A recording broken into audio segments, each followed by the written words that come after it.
ನಮಸ್ಕಾರ. ವಿಶೇಷ ಕಾರ್ಯಕ್ರಮಕ್ಕೆ ಸ್ವಾಗತ. ನಾನ್ ಶರ್ಮಿತಾ ಶೆಟ್ಟಿ. 2022ಕ್ಕೂ ಮೊದಲೇ ವ್ಯಾಕ್ಸಿನ್ ಮಹಾ ಅಭಿಯಾನ ಮುಗಿಸೋ ಟಾರ್ಗೆಟ್. ವೈರಸ್ ಯುದ್ಧ ಗೆಲ್ಲಲು ಅಂತಿಮ ಸಿದ್ಧತೆ. ವ್ಯಾಕ್ಸಿನ್ ಅಭಿಯಾನದಲ್ಲಿ 48 ದೇಶಗಳನ್ನೇ ಬದಿಗೊತ್ತಿದ ಭಾರತದಲ್ಲಿ ಕುಗ್ಗಿತು ಕೊರೋನಾ. ಸಾವು ಇಳಿಕೆ. ಊಸರವಳ್ಳಿಗೆ ಅಂತ್ಯಕಾಲ ಬಂತ. ಇದೇ ಈ ಹೊತ್ತಿನ ಸ್ಪೆಷಲ್ 2022 ಇಂಡಿಯಾ.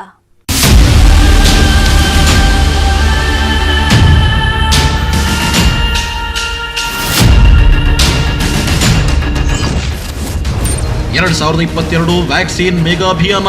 ಭಾರತ ಗೆದ್ದಿದ್ದು ಹೇಗೆ ವೈರಸ್ ಯುದ್ಧ?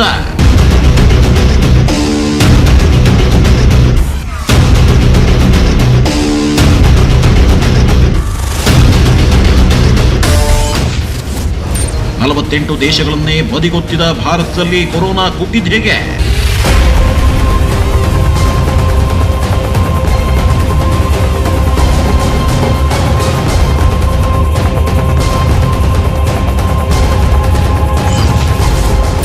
ಸೋಂಕು ಇಳಿಕೆ, ಸಾವು ಇಳಿಕೆ, ಊಸರವಳ್ಳಿಗೆ ಅಂತ್ಯಕಾಲ ಬಂತ.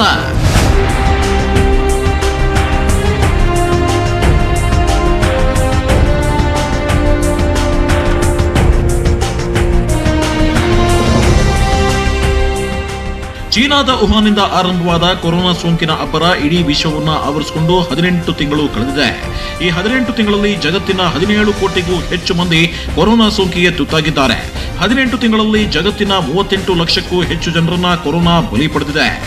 2020ಕ್ಕಿಂತಲೂ 2021ರಲ್ಲಿ ಕೊರೋನಾ ಎರಡನೇ ಅಲೆ, ಮೂರನೇ ಅಲೆ ಅತಿ ಹೆಚ್ಚು ದೇಶಗಳನ್ನ ಭೀಕರವಾಗಿ ಕಾಡಿತು, ಕಂಗೆಡಿಸಿತ್ತು. ಈಗಲೂ ಕಂಗೆಡಿಸ್ತಾನೆ ಇದೆ.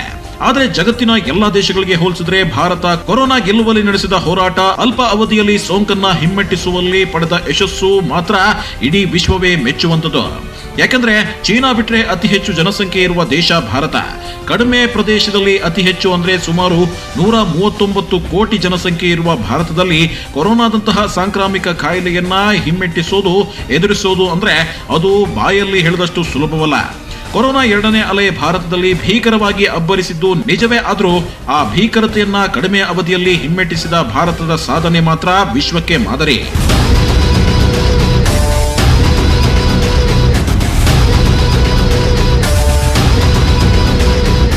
ಕೊರೋನಾ ಮೊದಲ ಅಲೆಯನ್ನು ಭಾರತ ಎದುರಿಸಿ ಗೆದ್ದಿತ್ತು. ಕೊರೋನಾ ಎರಡನೇ ಅಲೆ ಭೀಕರವಾಗಿ ಅಪ್ಪಳಿಸಿದ್ರು ಭಾರತ ಒಂದೆರಡು ತಿಂಗಳಲ್ಲಿ ಸೋಂಕಿನ ಅಬ್ಬರಕ್ಕೆ ಕಡಿವಾಣ ಹಾಕುವಲ್ಲಿ ಯಶಸ್ವಿಯಾಯಿತು. ಸಮರೋಪಾದಿಯ ಹೋರಾಟದಿಂದ ಭಾರತದಲ್ಲಿ ಈಗ ಕೊರೋನಾ ಎರಡನೇ ಅಲೆ ಗಣನೀಯವಾಗಿ ಕಡಿಮೆ ಆಗಿದೆ. ಎರಡನೇ ಅಲೆಯನ್ನ ಹಿಮ್ಮೆಟ್ಟಿಸುವ ಭಾರತದ ಹೋರಾಟಕ್ಕೆ ಯಶಸ್ಸು ಸಿಕ್ಕಿದೆ. ಹೀಗಾಗಿ ಇದೀಗ ಭಾರತ 2022ಕ್ಕೆ ಕಾಲಿಡೋದಕ್ಕೆ ಮುನ್ನವೇ ಇಡೀ ದೇಶದ 18 ವರ್ಷಕ್ಕೂ ಮೇಲ್ಪಟ್ಟ ಎಲ್ಲಾ ವಯಸ್ಕರಿಗೆ ಕೊರೋನಾ ವ್ಯಾಕ್ಸಿನ್ ಹಾಕುವ ದೊಡ್ಡ ಟಾರ್ಗೆಟ್ ಅನ್ನ ಬೆನ್ನಟ್ಟಿದೆ. ಹೌದು, ಭಾರತದ ನೆಕ್ಸ್ಟ್ ಟಾರ್ಗೆಟ್ ಡಿಸೆಂಬರ್ಗೂ ಮೊದಲು ದೇಶದ 86.5 ಕೋಟಿ ಜನರಿಗೆ ವ್ಯಾಕ್ಸಿನ್ ಹಾಕಿಸೋದು.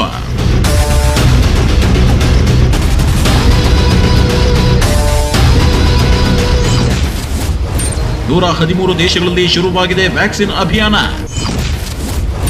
ಲಸಿಕೆ ನೀಡುವಲ್ಲಿ ಶ್ರೀಮಂತ ದೇಶಗಳನ್ನ ಹಿಂದಿಕ್ಕಿದ ಭಾರತ.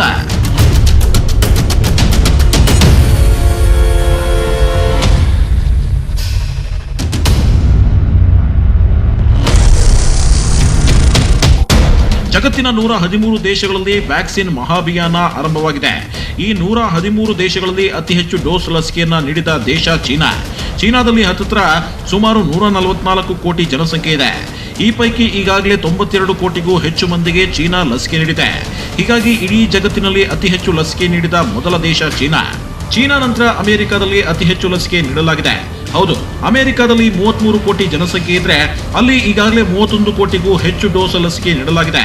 ಹೀಗೆ ಅಮೆರಿಕ ಮತ್ತು ಚೀನಾ ತಮ್ಮ ದೇಶದ ಜನಸಂಖ್ಯೆಯ 90% ಜನರಿಗೆ ಈಗಾಗಲೇ ಲಸಿಕೆ ನೀಡುವಲ್ಲಿ ಯಶಸ್ವಿಯಾಗಿದೆ. ಈ ಎರಡು ದೇಶದ ನಂತರ ಅತಿ ಹೆಚ್ಚು ಡೋಸ್ ಲಸಿಕೆ ನೀಡಿದ ದೇಶ ಭಾರತ. ಭಾರತದಲ್ಲಿ ಈವರೆಗೂ 26 ಕೋಟಿಗೂ ಹೆಚ್ಚು ಡೋಸ್ ಲಸಿಕೆಯನ್ನ ನೀಡಲಾಗಿದೆ. ದೇಶದ ಜನಸಂಖ್ಯೆ ಸುಮಾರು 139 ಕೋಟಿ ಇರುವ ಕಾರಣ ಈ 26 ಕೋಟಿ ಡೋಸ್ ಲಸಿಕೆ ನೀಡಿರೋದು ಕಡಿಮೆ ಎಂಬಂತೆ ಕಂಡ್ರೂ ಜಗತ್ತಿನಲ್ಲಿ ಅತಿ ಹೆಚ್ಚು ಡೋಸ್ ಲಸಿಕೆ ನೀಡಿದ ದೇಶಗಳ ಲಿಸ್ಟ್ನಲ್ಲಿ ಭಾರತ 3ನೇ ಸ್ಥಾನದಲ್ಲಿರೋದು ಮಾತ್ರ ನಿಜ.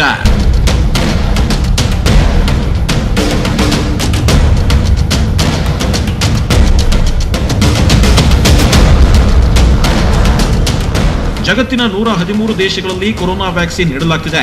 ವ್ಯಾಕ್ಸಿನ್ ಅಭಿಯಾನದಲ್ಲಿ ಜಗತ್ತಿನ 48 ದೇಶಗಳನ್ನ ಭಾರತ ಹಿಂದಿಕ್ಕಿರುವುದು ಹೆಮ್ಮೆಯ ಸಂಗತಿ. ಹೌದು, ಲಸಿಕೆ ನೀಡಲು ಆರಂಭಿಸಿದ 113 ದೇಶಗಳ ಪೈಕಿ 48 ದೇಶಗಳನ್ನ ಭಾರತ ಹಿಂದಿಕ್ಕಿದೆ. ಇನ್ನುಳಿದ 63 ದೇಶಗಳು ಭಾರತವನ್ನ ಹಿಂದಿಕ್ಕಿದೆ. ಹೀಗೆ 63 ದೇಶಗಳ ಜನಸಂಖ್ಯೆ ಭಾರತಕ್ಕೆ ಹೋಲಿಸಿದ್ರೆ ತುಂಬಾ ಕಡಿಮೆ. ಹೀಗಾಗಿ ಈ 63 ದೇಶಗಳಲ್ಲಿ ಅಲ್ಲಿನ ಜನಸಂಖ್ಯೆಯ ಹೆಚ್ಚಿನ ಮಂದಿಗೆ ಲಸಿಕೆ ಸಿಕ್ಕಿದೆ.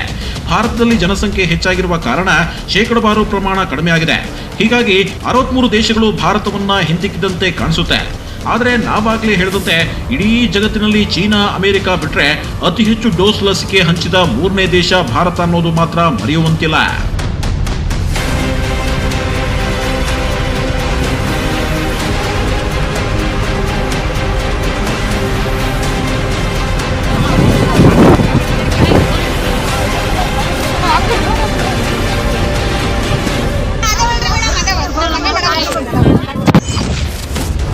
ಡಿಸೆಂಬರ್ಗೂ ಮುನ್ನ 86.5 ಕೋಟಿ ಮಂದಿಗೆ ಲಸಿಕೆ ಟಾರ್ಗೆಟ್. ಜೂನ್ 21ರಿಂದ ಭಾರತದಲ್ಲಿ 18 ವರ್ಷ ಮೇಲ್ಪಟ್ಟ ಎಲ್ಲರಿಗೂ ಲಸಿಕೆ ಅಂತ ಈಗಾಗಲೇ ಕೇಂದ್ರ ಸರ್ಕಾರ ಘೋಷಿಸಿದೆ. ಹೀಗಾಗಿ ಜೂನ್ 21ರ ನಂತರ ಲಸಿಕೆ ಅಭಿಯಾನಕ್ಕೆ ಮತ್ತಷ್ಟು ವೇಗ ಸಿಗಲಿದೆ.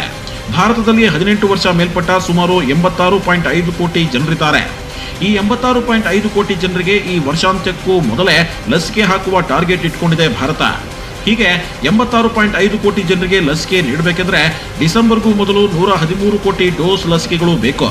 ಒಂದ್ ವೇಳೆ ಭಾರತ ಈ ಟಾರ್ಗೆಟ್ ರೀಚ್ ಆದ್ರೆ ವಿಶ್ವದಲ್ಲಿ ಅತ್ಯಂತ ವೇಗವಾಗಿ ಅತಿ ಹೆಚ್ಚು ಡೋಸ್ ಲಸಿಕೆ ನೀಡಿದ ದೇಶಗಳ ಲಿಸ್ಟ್ನಲ್ಲಿ ಭಾರತವೇ ನಂಬರ್ 1 ಸ್ಥಾನ ಪಡೆಯೋದು ಖಚಿತ.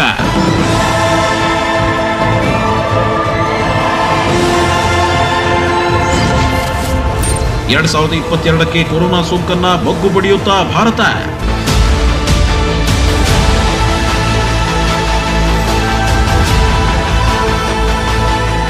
ಡಿಸೆಂಬರ್ ವೇಳೆಗೆ ಭಾರತ 18 ವರ್ಷ ಮೇಲ್ಪಟ್ಟ 86.5 ಕೋಟಿ ಜನರಿಗೆ ಲಸಿಕೆ ನೀಡುವಲ್ಲಿ ಸಕ್ಸಸ್ ಆದ್ರೆ 2022ರಲ್ಲಿ ಕೊರೋನಾ ಸೋಂಕಿನಿಂದ ಭಾರತ ಮುಕ್ತವಾಗುವ ಸಾಧ್ಯತೆ ಹೆಚ್ಚಾಗಿದೆ. ಕೊರೋನಾದ 3ನೇ ಅಲೆಯಿಂದ ತಪ್ಪಿಸಿಕೊಳ್ಳುವುದು ಅಸಾಧ್ಯವಾದರೂ ಮುಂದೆ ಎದುರಾಗಬಹುದಾದ 4-5ನೇ ಅಲೆ ಭಾರತವನ್ನ ಕಾಡದಂತೆ ಕಾಪಾಡಿಕೊಳ್ಳಲು ಸಾಧ್ಯವಿದೆ. ಈಗಾಗಲೇ ಹಲವು ದೇಶಗಳು ಅಲ್ಲಿನ ಅತಿ ಹೆಚ್ಚು ಮಂದಿಗೆ ಲಸಿಕೆ ನೀಡುವ ಮೂಲಕ ಕೊರೋನಾ ಸೋಂಕನ್ನ ಹತ್ತಿಕ್ಕುವಲ್ಲಿ ಯಶಸ್ವಿಯಾಗಿದೆ. ಹೌದು, ಜನಸಂಖ್ಯೆಯ ಶೇಕಡಾ 20ಕ್ಕೂ ಹೆಚ್ಚು ಮಂದಿಗೆ ವ್ಯಾಕ್ಸಿನ್ ನೀಡಿದ 53 ದೇಶಗಳಲ್ಲಿ ಕೊರೋನಾ ಗಣನೀಯವಾಗಿ ಕಡಿಮೆಯಾಗಿದೆ. ಜಗತ್ತಿನ ಸುಮಾರು 50 ದೇಶಗಳಲ್ಲಿ ಈಗಾಗಲೇ ಅಲ್ಲಿನ ಜನಸಂಖ್ಯೆಯ ಶೇಕಡಾ 27ರಷ್ಟು ಮಂದಿಗೆ ಲಸಿಕೆ ನೀಡಲಾಗಿದೆ. ಉದಾಹರಣೆಗೆ ಹೇಳೋದಾದ್ರೆ ಅಮೆರಿಕ ದೇಶದಲ್ಲಿ 31 ಕೋಟಿಗೂ ಹೆಚ್ಚು ಡೋಸ್ ಲಸಿಕೆ ನೀಡಲಾಗಿದೆ. ಅಂದ್ರೆ ಅಮೆರಿಕದಲ್ಲಿ ಪ್ರತಿ 100ರಲ್ಲಿ 93 ಮಂದಿಗೆ ಕೊರೋನಾ ಲಸಿಕೆಯ ಮೊದಲ ಡೋಸ್ ನೀಡಲಾಗಿದೆ. ಹೀಗಾಗಿ ಅಲ್ಲೀಗ ಕೊರೋನಾ ಸೋಂಕು ನಿಯಂತ್ರಣಕ್ಕೆ ಬಂದಿದೆ. ಮುಂದಿನ ಅಲೆಯ ಭೀತಿಯೂ ಇಲ್ಲ. ಹೀಗೆ United Arab Emirates, Israel, Bahrain, Chile, England, Qatar, Singapore ಸೇರಿದಂತೆ ಹಲವು ದೇಶಗಳಲ್ಲಿ ಅಲ್ಲಿನ ಜನಸಂಖ್ಯೆಯ ಬಹುತೇಕರಿಗೆ ಲಸಿಕೆ ನೀಡಿ ಪೂರ್ಣಗೊಂಡಿದೆ. ಹಾಗಾಗಿ ಆ ದೇಶಗಳಲ್ಲಿ ಈಗ ಕೊರೋನಾ ಸೋಂಕಿನ ಬಾಧೆ ಇಲ್ಲ, ಅಲೆಯ ಭೀತಿಯೂ ಇಲ್ಲ, ಕೊರೋನಾ ಸಾವಿನ ಆತಂಕದಲ್ಲಿ ದಿನ ಕಳೆಯುವ ಪರಿಸ್ಥಿತಿ ಇಲ್ಲ. ಒಂದ್ ವೇಳೆ ಭಾರತದಲ್ಲೂ ಈ ವರ್ಷಾಂತ್ಯಕ್ಕೆ ವಯಸ್ಕರಿಗೆಲ್ಲ ಲಸಿಕೆ ಸಿಗುವ ಟಾರ್ಗೆಟ್ ರೀಚ್ ಆದ್ರೆ 2022ರ ನಂತರ ಭಾರತವು ಕೊರೋನಾ ಭೀತಿ ಮುಕ್ತವಾಗಲಿದೆ. ಈ ಟಾರ್ಗೆಟ್ ರೀಚ್ ಆಗುವುದೇ ಭಾರತದ ಗುರಿಯಾಗಿದೆ. ಹೀಗಾಗಿ ಸಮರೋಪಾದಿಯಲ್ಲಿ ಲಸಿಕೆ ನೀಡುವ ಯೋಜನೆ ಹಾಕಿಕೊಳ್ಳಲಾಗಿದೆ.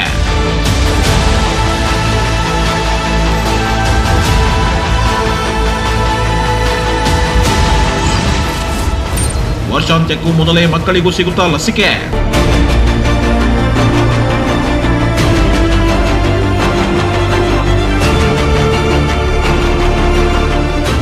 ಇನ್ನು 2022ಕ್ಕೂ ಮೊದಲು ಕೊರೋನಾ ಯುದ್ಧ ಗೆಲ್ಲಬೇಕಾದರೆ ಮಕ್ಕಳಿಗೂ ಲಸಿಕೆ ನೀಡೋದು ಅಷ್ಟೇ ಮುಖ್ಯ.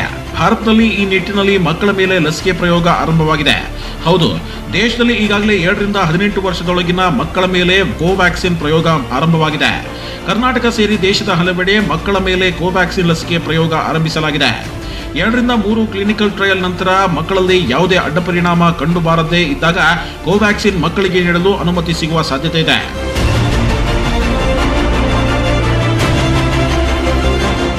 ಭಾರತದಲ್ಲಿ ಈಗಷ್ಟೇ ಮಕ್ಕಳ ಮೇಲೆ ಲಸಿಕೆ ಪ್ರಯೋಗ ಆರಂಭವಾಗಿದೆ.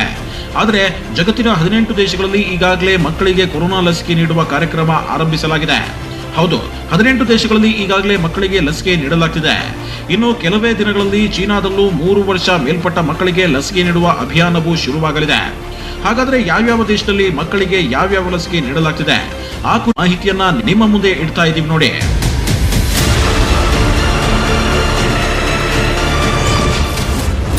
ಇಟಲಿಯಲ್ಲಿ 12ರಿಂದ 15 ವರ್ಷದೊಳಗಿನ ಮಕ್ಕಳಿಗೆ, ಜರ್ಮನಿಯಲ್ಲಿ 12ರಿಂದ 16 ವರ್ಷ ಮಕ್ಕಳಿಗೆ, ಫ್ರಾನ್ಸ್ನಲ್ಲಿ 12ರಿಂದ 18 ವರ್ಷದೊಳಗಿನ ಮಕ್ಕಳಿಗೆ, ಲಿಥುವೇನಿಯಾ, ಎಸ್ಟೋನಿಯಾ, ರೊಮಾನಿಯಾ, ಆಸ್ಟ್ರಿಯಾದಲ್ಲಿ 12 ವರ್ಷ ಮೇಲ್ಪಟ್ಟು 18 ವರ್ಷದೊಳಗಿನ ಮಕ್ಕಳಿಗೆ, ಹಂಗೇರಿಯಾದಲ್ಲಿ 16ರಿಂದ 18 ವರ್ಷ ಒಳಗಿನ ಮಕ್ಕಳಿಗೆ, ಬ್ರಿಟನ್ನಲ್ಲಿ 12ರಿಂದ 15 ವರ್ಷದೊಳಗಿನ ಮಕ್ಕಳಿಗೆ, ನಾರ್ವೆತ್ನಲ್ಲಿ ಹೈ ರಿಸ್ಕ್ ಅಂದ್ರೆ ಕೆಲವೊಂದು ರೋಗದಿಂದ ಬಳಲುತ್ತಿರುವ ಮಕ್ಕಳಿಗೆ ಮಾತ್ರ ಲಸಿಕೆ ನೀಡಲಾಗ್ತಿದೆ.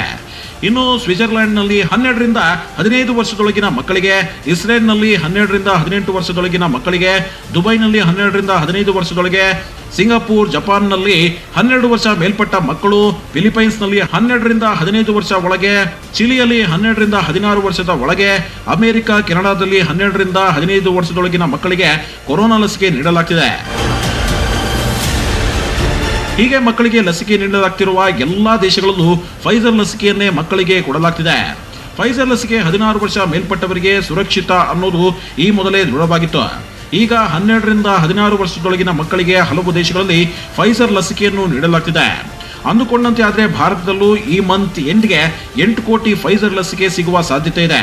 ಈ ಲಸಿಕೆಯನ್ನ ಭಾರತದಲ್ಲಿ ಮಕ್ಕಳ ಮೇಲೆ ಪ್ರಯೋಗ ನಡೆಸಿ ಮಕ್ಕಳಿಗೆ ನೀಡಲಾಗುತ್ತದಾ ಅಥವಾ ವಯಸ್ಕರಿಗೆ ನೀಡಲಾಗುತ್ತದಾ ಎಂಬ ಖಚಿತ ಮಾಹಿತಿ ಇಲ್ಲ. ಒಂದ್ ವೇಳೆ ಭಾರತಕ್ಕೆ ಬರುವ ಫೈಜರ್ ಲಸಿಕೆಯನ್ನ ಮಕ್ಕಳಿಗೆ ನೀಡಿದ್ರೆ ಕೊರೋನಾ ಯುದ್ಧ ಗೆಲ್ಲೋದು ಇನ್ನಷ್ಟು ಸುಲಭವಾಗಲಿದೆ ಅನ್ನೋದು ತಜ್ಞರ ಅಭಿಪ್ರಾಯ.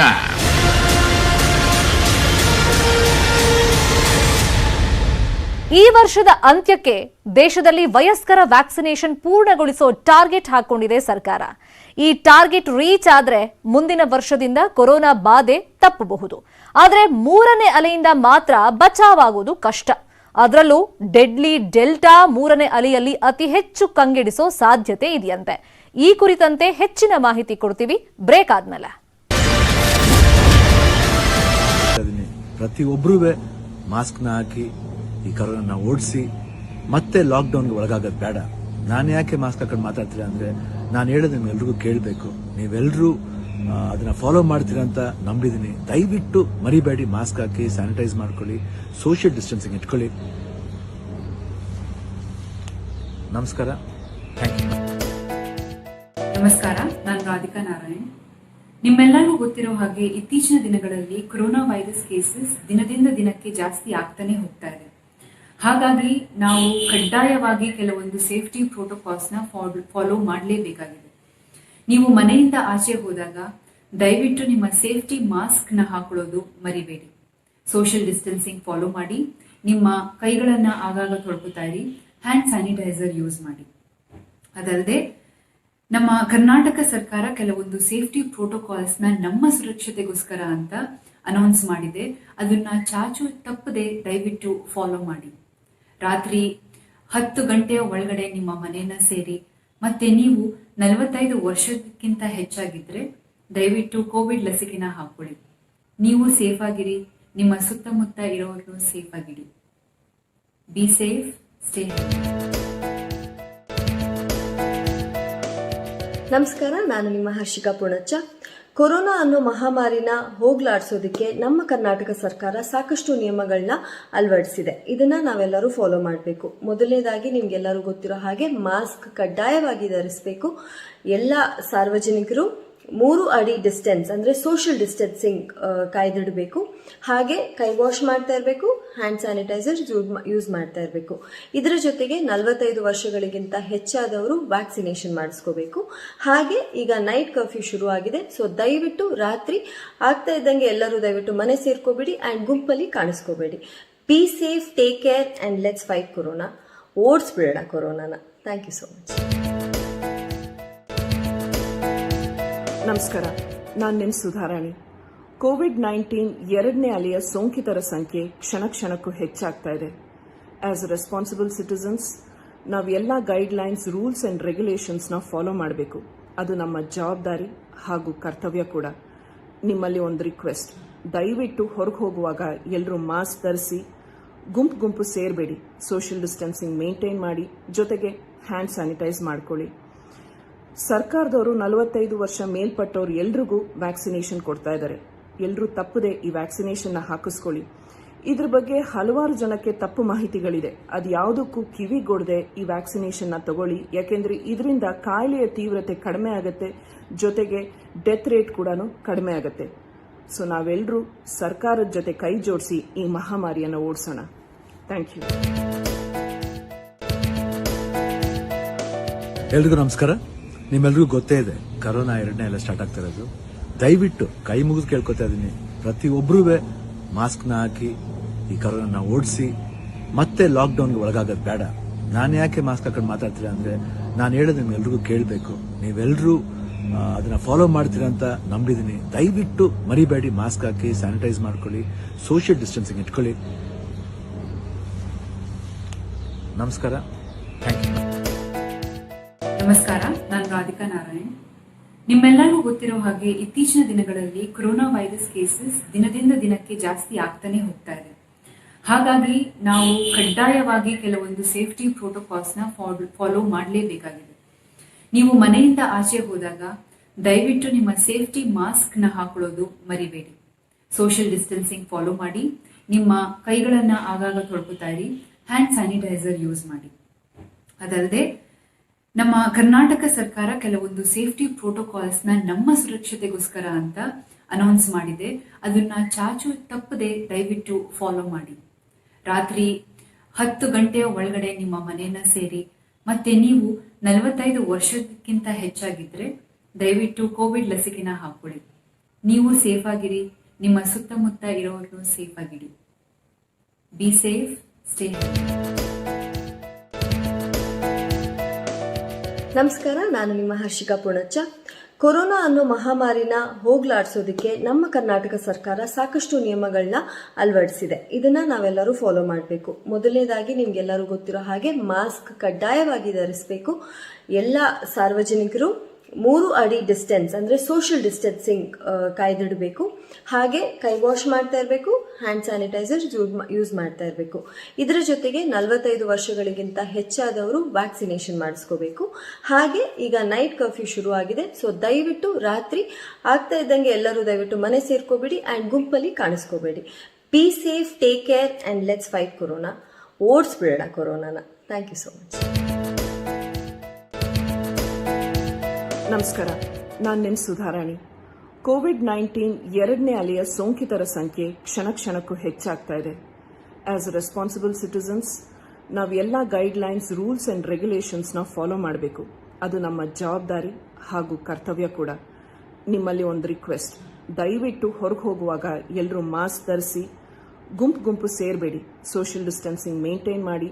ಜೊತೆಗೆ 3ನೇ ಅಲೆ ಅಪ್ಪಳಿಸೋದು ನಿಶ್ಚಿತ ಅನ್ನೋದು ಇಡೀ ದೇಶಕ್ಕೆ ಈಗಾಗಲೇ ಗೊತ್ತಾಗ್ಬಿಟ್ಟಿದೆ. ಆದ್ರೆ ಈಗ 3ನೇ ಅಲೆ ವಿಚಾರವಾಗಿ ಆತಂಕಕಾರಿ ಮಾಹಿತಿಯೊಂದು ಹೊರಬಿದ್ದಿದೆ. ಡೆಡ್ಲಿ ಡೆಲ್ಟಾ ಕುರಿತಾದ ಆ ಸ್ಟೋರಿ ನಿಮ್ಮ ಮುಂದೆ. ಜಗತ್ತಿನಲ್ಲಿ ಸಾವಿರ ಲಕ್ಷಾಂತರ ರೂಪಾಂತರಿ ಕೊರೋನಾ ವೈರಸ್ಗಳಿವೆ. ಆ ಪೈಕಿ 16 ರೂಪಾಂತರಿಗಳು ಮಾತ್ರ ವಿಶ್ವಕ್ಕೆ ಮಾರಕವಾಗಿ ಕಾಡ್ತಿವೆ. ಆ ಪೈಕಿ ಅತಿ ಹೆಚ್ಚು ಡೇಂಜರ್, ಡೆಡ್ಲಿ ಅನ್ನೋ ಕುಖ್ಯಾತಿ ಗಳಿಸಿರೋದು ಡೆಲ್ಟಾ ರೂಪಾಂತರಿ. ಈ ಡೆಲ್ಟಾ ರೂಪಾಂತರಿ ವೈರಸ್ ಹೆಚ್ಚು ವೇಗವಾಗಿ ಹರಡುವುದು ಅಲ್ಲದೆ ನಿರಂತರವಾಗಿ ಹರಡುವ ಸಾಮರ್ಥ್ಯ ಹೊಂದಿದೆ. ಈ ಡೆಲ್ಟಾ ವೈರಸ್ ಸ್ಪೈಕ್ ಪ್ರೋಟೀನ್ ಅಲ್ಲಿ 12 ಬಾರಿ ರೂಪಾಂತರವಾಗಿರೋದ್ರಿಂದ ಇದು ಹೆಚ್ಚು ಪ್ರತಿರೋಧಕ ಶಕ್ತಿ ಹೊಂದಿದೆ. ಹೀಗಾಗಿ ಯುವಕರು, ಮಕ್ಕಳನ್ನ ಈ ಡೆಲ್ಟಾ ರೂಪಾಂತರಿ ಹೆಚ್ಚು ಕಾಡಬಹುದು ಅಂತ ತಜ್ಞರು ಎಚ್ಚರಿಸಿದ್ದಾರೆ. ಅದರಲ್ಲೂ ಈ ಶಕ್ತಿಶಾಲಿ ಡೆಲ್ಟಾ 3ನೇ ಅಲೆಯಲ್ಲಿ ಹೆಚ್ಚು ಅಪಾಯ ಮಾಡುವ ಸಂಭವವಿದೆ ಅಂತ ಹೇಳಲಾಗಿದೆ.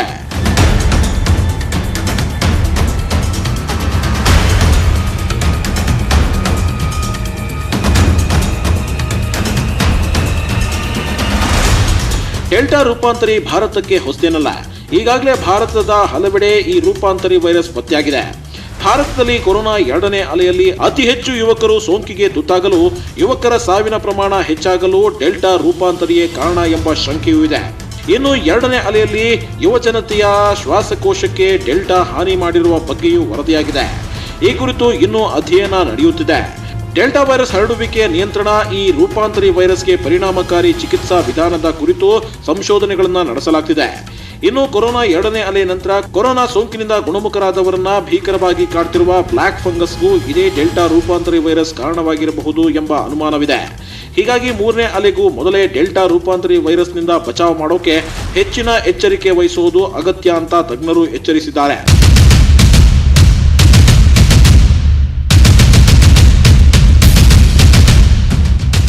ಇದುವರೆಗೂ 10 ರೂಪಾಂತರಿ ವೈರಸ್ಗಳನ್ನ ಅತಿ ಹೆಚ್ಚು ಅಪಾಯಕಾರಿ ಅಂತ ಗುರುತಿಸಲಾಗಿದೆ. ಆ 10 ರೂಪಾಂತರಿಗಳಿಗೂ ಹೆಸರಿಡಲಾಗಿದೆ.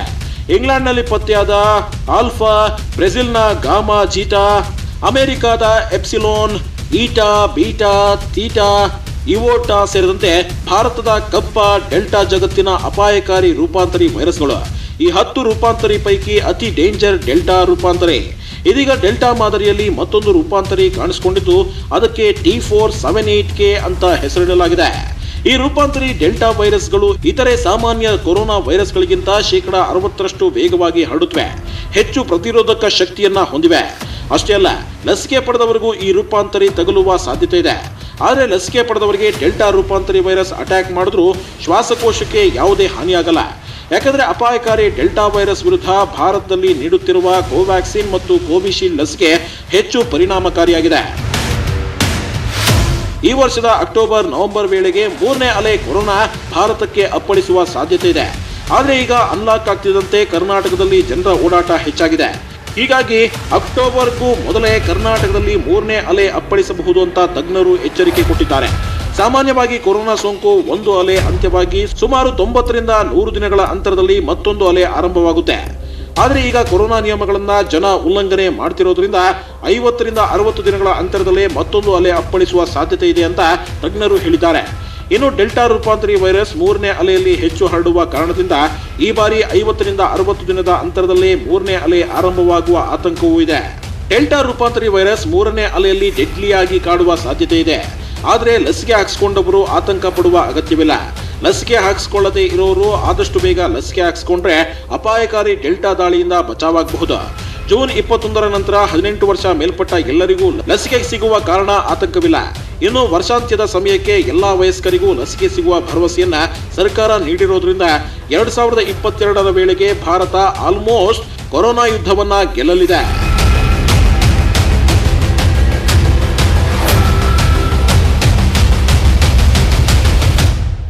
2022ನೇ ವರ್ಷಕ್ಕೆ ಕಾಲಿಡೋ ಸಮಯಕ್ಕೆ ಭಾರತದಲ್ಲಿ ಅತಿ ಹೆಚ್ಚು ಜನರಿಗೆ ಲಸಿಕೆ ಸಿಗಲಿದೆ. 80 ಕೋಟಿಗೂ ಹೆಚ್ಚು ಮಂದಿಗೆ ಈ ವರ್ಷಾಂತ್ಯದ ಒಳಗೆ ಲಸಿಕೆ ನೀಡೋ ಟಾರ್ಗೆಟ್ ಇಟ್ಕೊಂಡಿದೆ ಸರ್ಕಾರ. ಈ ಟಾರ್ಗೆಟ್ ರೀಚ್ ಆದ್ರೆ ಭಾರತ ಕೊರೋನಾ ಯುದ್ಧ ಗೆಲ್ಲೋದ್ರಲ್ಲಿ ಸಂಶಯವೇ ಇಲ್ಲ. ಇದಾಗಿತ್ತು ಇವತ್ತಿನ ಸ್ಪೆಷಲ್. ನೋಡ್ತಾ ಇರಿ ನ್ಯೂಸ್ 18 ಕನ್ನಡ. ಜಾಲ ನಮ್ಮದು, ಬಲ ನಿಮ್ಮದು.